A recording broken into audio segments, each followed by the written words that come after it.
Smile and learn. Did you know that we are always making decisions? From choosing the clothes we wear to deciding what we want to do in our free time. Decision-making is the process by which we choose one option from all available options. Careful! This means leaving other possibilities aside and choosing only one. So we must take the time to think about which is the best option. It's like when we choose which ingredients we want on a pizza. There are many combinations that we love, but we can't use them all at the same time. It's a difficult decision, but we'll always end up enjoying a delicious pizza. Except if we decide to put pineapple on it. Yuck! Just kidding. For example, now I have to decide which way to go. In this case, I will choose the path on the left because my parents asked me to buy the fruit for the week. Also, my mother would love a bunch of those flowers. By making this decision, I know that I'm missing a possible adventure with the sled, but I feel good about my choice because I have to do what my parents asked and I'm not dressed properly for the snow. When we make a decision, it is very important to think about what affect this process, such as the possible consequences, the goals we want to achieve, and the emotions we're feeling. Possible consequences. Did you see what I did to choose my path? I considered the pros and cons of both options and decided to go with the one with the most benefits. Careful! We must also consider the possible long-term consequences, that is, those that come after a period of time.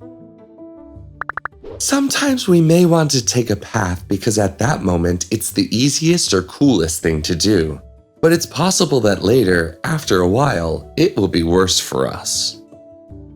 For example, I could have decided to play in the snow because I wanted to have fun, but I needed to think about my clothes so that I wouldn't catch a cold later. Also, I wouldn't have been able to do what my parents asked. Objectives. When we make decisions, it is very important to remember our objectives.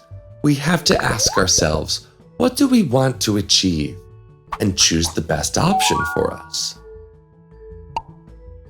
If we don't have our goals clear, we're more likely to make mistakes along the way. Emotions. Emotions are present in everything we do, and decision-making is not an exception. We must be careful and try not to make big decisions when we have very strong feelings, because it can lead to unwanted and unexpected results. For example, if I'm very angry, I might say things that offend others. Or if I'm very excited, I might act impulsively. In both cases, I would end up regretting it. In these moments of intense emotions, it's better to stop and have time to calm down so that we can make decisions in the best possible way. As we grow up, we have to make increasingly important decisions. When we're little, adults make most decisions for us. But with maturity comes the responsibility of being in charge of what we choose and the possible consequences. But don't worry, as we grow, we learn new things that help us make decisions and deal with their consequences. And we can always go to our family and friends when we need them. Our lives are a never-ending adventure. Be brave enough to make decisions without forgetting the possible consequences. See you next time!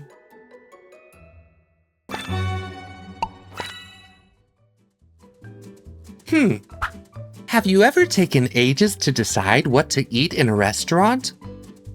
Or maybe you've bought something and then immediately regretted it? Oh, like that time I bought that sequin t-shirt that made me look like a clownfish.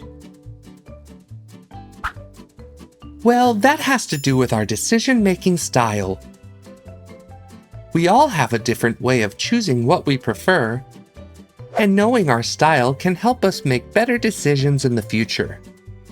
Let's take a closer look. There are several decision-making styles, but today we will discuss three main ones: impulsive, thoughtful, and dependent. Impulsive. When we make decisions impulsively, it means we do so quickly and without thinking too much about it. Sometimes we make impulsive decisions because we don't want to think about it too much, and we think that we'll reach a solution faster. Sometimes it works, but other times, well, you end up with a t-shirt that you regret a little. Thoughtful.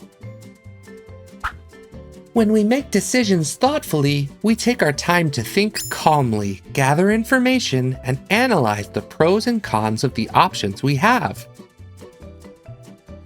This is usually the best option because we can consider the consequences of our decisions before acting. But be careful! We can't think about our decisions forever. If we take too long to decide, we also run the risk of missing the opportunity. Dependent. Making decisions in a dependent way means that we always ask other people for their opinion before deciding. This happens because it is very difficult for us to do it alone, and also because we doubt what the best option might be. It's okay to listen to advice and ask for help when we need it.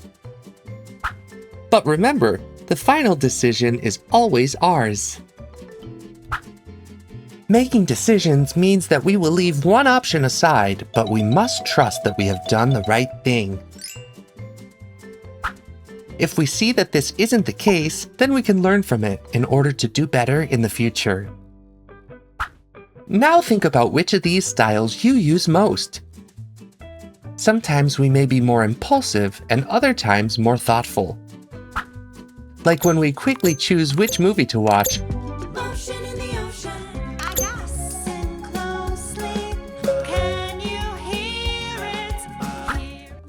but take forever to decide what to have for dinner. All styles are valid, but knowing yours will help you improve your decision-making process. Sometimes, stopping to think or trusting your intuition can make all the difference. If, for example, you think you might have a somewhat dependent style, try to reflect a little more before making a decision. It's important to find a balance between the help we ask for and our own autonomy. The next time you have to make a decision, think about your style and try to apply it in the best way possible. And if necessary, adjust it to get a better result. Making good decisions is a skill we can practice. And if we make a mistake, at least we'll have a funny story to tell and an opportunity to improve. See you next time! We've learned so much in just one video. Did you know there are many more videos? Imagine how much you could learn. Subscribe to the Smile and Learn educational channel to learn and have fun at the same time.